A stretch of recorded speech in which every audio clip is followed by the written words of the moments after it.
¿Se acuerdan que yo la vez pasada les había comentado a ustedes que, bueno, además que se ha realizado y se hizo un congreso internacional sobre el autismo, todo lo que está relacionado con las personas con TEA, que es el trastorno del espectro autista? Esto ocurrió en la provincia del Chaco. Allí participó, dentro de lo que fue el armado, una doctora en antropología social, socióloga además, investigadora sobre lo que es este tema, y aparte de todo eso, es, como si fuera poco, ¿no? Es la mamá de Nicolás, que tiene autismo. La doctora Liliana Jara, de Santiago de Chile, está en comunicación con nosotros. Hola Lili, ¿cómo estás? Buenas tardes. Hola, muy buenas tardes. Bueno, ¿cómo andan las cosas? Y primero que nada, a través tuyo, felicitaciones para Nico, y saber cómo estuvo la apertura de Arte e Inclusión, y que nos cuentes qué es Arte e Inclusión. Arte e Inclusión es una exposición que se inauguró el 6 de noviembre pasado, eso fue martes. Ajá. Sí. Donde somos 4 expositores en distintas manifestaciones plásticas, y uno de ellos es Nicolás, que participó con maquetas de colectivos, maquetas de edificios. Así que, bueno, nos ha ido muy bien. Se postergó incluso, se alargó una semana la exposición. ¡Qué bueno! Ha tenido muy, muy buena acogida. Y esto un poco, bueno, la idea de esta exposición era justamente hacer una muestra con 4 expositores que estábamos todos en igualdad de condiciones. De hecho, en esa muestra en ningún momento se hace alusión al autismo, sino que él es un expositor más. Claro. Perfecto. Y además convengamos que el arte sirve para expresar, o sea, es una expresión de manera diferente de la que a lo mejor la mayoría está acostumbrado, ¿no? ¿En qué sentido? Claro, o sea, él puede expresar a través de lo que es su lenguaje, en este caso es la construcción de las maquetas, a través del arte, a través de todo lo que puede ser la misma exhibición, dar cuenta de cuáles son sus inquietudes interiores. Puede ser, sí, una lectura, ¿cómo no? De hecho, bueno, él tiene varias dimensiones, ¿no?, que podrían ser sus lenguajes naturales. Uno de ellos es la música y otro de ellos es la arquitectura, y en las dos ha sido prácticamente un autodidacta, porque esas son sus condiciones naturales. Claro, ¿no? Exactamente. ¿Cómo se trata el autismo en general, Lili?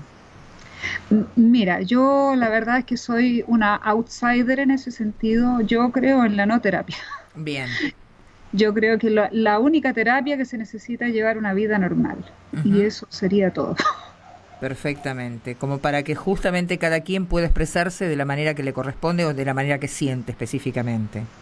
O sea, claro, eso sí, por supuesto, pero que además sea la realidad la que ponga los límites y no las teorías. ¿Cómo hace una persona? Porque me imagino que, tanto vos como Ale necesitan y tienen que saber cómo hay que... no es... la interpretación no es el común denominador de lo que uno está acostumbrado, o sea, es distinto, es diferente, o sea, tienen una sensibilidad dentro de lo que es otros armados. O sea, ¿cómo lees vos los mensajes en el caso de tu hijo, de Nico? Bueno, hay que desarrollar cierta capacidad de observación. Ajá. Que a veces uno la tiene dormida.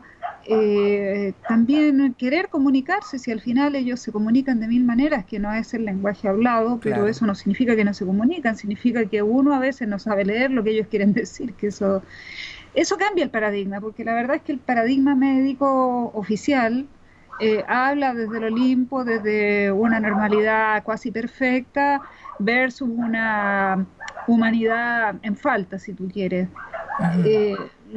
¿Cómo nos hemos movido nosotros? Es que nos hemos relacionado de igual a igual, entonces tratando de ver cuál es el lenguaje que él tiene, meternos en ese lenguaje y a partir de ahí que haya cierta fluidez comunicativa que nos permita entendernos, ¿no? Y eso, bueno, es como aprender otro idioma, es como, no sé, aprender chino. Yo creo que aprender chino es más difícil que poder comunicarse con un autista. Bueno, a ver, yo te hago la pregunta, Lili, porque justamente acá surge un planteo donde uno tiene que también aprender a comunicarse. O sea, vos misma lo estabas expresando recién. O sea, son diferentes maneras de comunicación que a lo mejor el común denominador de la gente no está habituado o pretende que se acomoden o se adecuen a lo que son las normas habituales que están en práctica. Pues eso tiene que cambiar. O sea, hay que entender que hay que saber leer cuál es el mensaje y de qué forma se comunican, ¿no? Exacto, sí.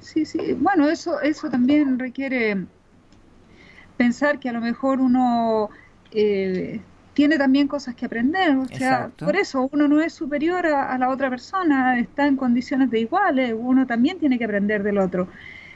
Ahora eso sí choca con los paradigmas oficiales sobre el autismo, ¿no? Entonces, de alguna forma yo en ese sentido suelo ver con preocupación esos paradigmas oficiales, porque cierran puertas, no permiten cierta evolución, siempre ven al autista como el problema o el causante de los problemas y no como una persona que te ofrece muchas oportunidades de crecer en tu capacidad para percibir, en tu capacidad para comprender, en tu capacidad para comunicarte incluso. Uh-huh.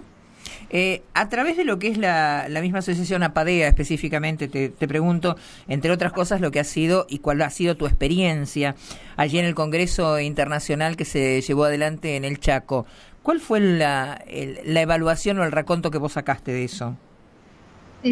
Bueno, hubo distintas posturas allá en APADEA, o sea, en el Congreso. Sí. No obstante ello, me da la impresión de que la posición hegemónica y dominante es como una posición psicoanalítica antigua, de una especie de enfermedad contaminante que no tiene remedio, que no tiene arreglo. Y a mí esa visión realmente yo no la comparto. ¿Qué quieres que te diga?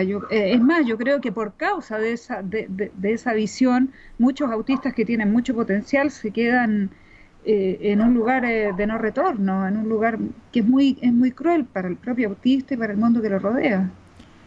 Pero con lo que vos estás planteando, o sea, teóricamente eso llevaría a potenciar lo que es justamente este trastorno de este TEA allí en el medio, en lugar de poder abrir el espectro como para poder hacer la inclusión exactamente, ¿no? Sí, bueno, yo ahí escuché posiciones psiquiátricas en donde decían que los autistas son antisociales, que no quieren comunicarse. Bueno, ¿qué puede hacer un padre cuando escucha una cosa como esa? O escuché explícitamente muchas posiciones que decían aquellos que postulan que el autismo progresa o que se normaliza, es mentira, es no científico.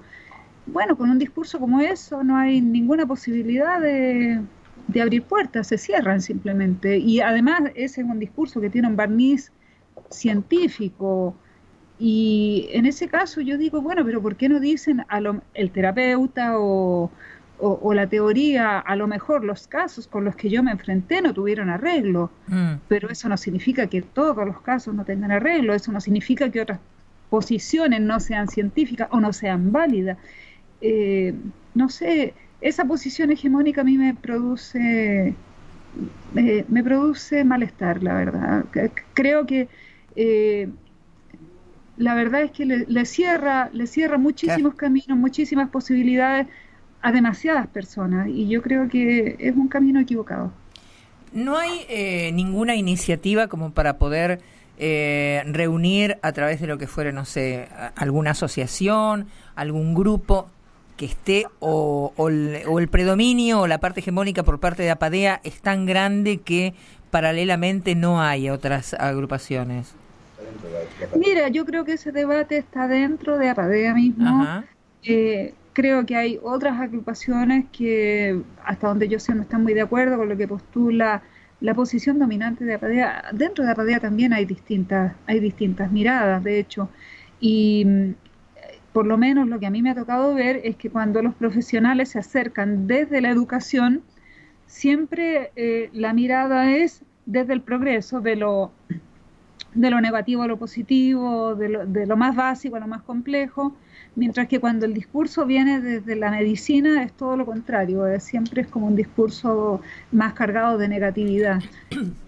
Decime, bueno, discúlpame que te interrumpa, ¿hay algún armado, hay lobbies operantes allí en el medio como para que esto pueda tener, no sé si se puede llegar a armar? Se sabe positivamente que dentro de lo que son cada uno de los espectros de la parte comercial figuran las estructuras o los lobbies como para hacer determinado tipo de campañas porque resultan redituables a determinado grupo algunas prácticas. ¿Pensás que puede haber algo por el estilo también? Bueno, yo creo que eso siempre hay, ¿no? Ahora siempre hay lobbies médicos, sí, que son buenos negocios, tienen pacientes vitalicios, además. Ahora, no sé si se hace con mala voluntad o es simplemente la dinámica del paciente terapeuta. Ahora, en relación a lo que tú me decías de Apadea, como te explicaba, hay distintas visiones dentro mismo de Apadea y hay distintas visiones dentro de distintas comunidades de padres. Uh-huh. E incluso dentro del mundo médico también. Acá la semana pasada hay un diario en Chile que se llama El Guardián de la Salud y salió una página completa dedicada a un libro de una doctora de Harvard que se llama Martha Herbert, que justamente habla de la revolución del autismo y donde dice, bueno, yo he visto tantos y tantos casos de autistas que han progresado, que se han integrado a la sociedad, que tienen vidas satisfactorias, amigos y profesión, que no puedo sino hacerme eco a que las teorías que se han escrito al respecto puede que estén equivocadas. Claro. O sea, incluso dentro del mismo mundo médico hay ciertos enfoques disidentes. Lo que eso tiene es que, bueno, como es una doctora de Harvard, no cualquiera le puede decir que no es claro. científico. No como le ocurre a los padres cuando dicen, mire, sabe que yo no estoy de acuerdo. Ah, es que usted es la mamá. Claro. Usted no está de acuerdo, pero lo que pasa es que usted no sabe de qué está hablando, ¿no? Más o menos una cuestión por el estilo. Bueno, eso me ha pasado mucho. Claro. Sobre todo ahora que mi hijo ya está grande, que mi hijo habla, que sabe portugués, que hizo la exposición, entonces... siendo que él era un autista irrecuperable, de los que nunca iba a dibujar, de los que nunca iba a hablar, de los que nunca esto, nunca aquello, y bueno. Entonces ahora soy yo la que no sabía que era autismo. O sea, es el planteo, o sea, te terminan dando vuelta la historia de acuerdo a lo que se acomode o lo que se adecua en el momento. Te hago una pregunta. ¿Hay posibilidades o tienen programado o está previsto que se vuelvan a hacer reuniones? Entiendo que se llevarán adelante como para poder hacer evaluaciones, porque además en lo que vi dentro de los mismos expositores había gente de España, de diferentes lugares de Sudamérica y demás. ¿Cuáles son las visiones internacionales que vos pudiste levantar en eso?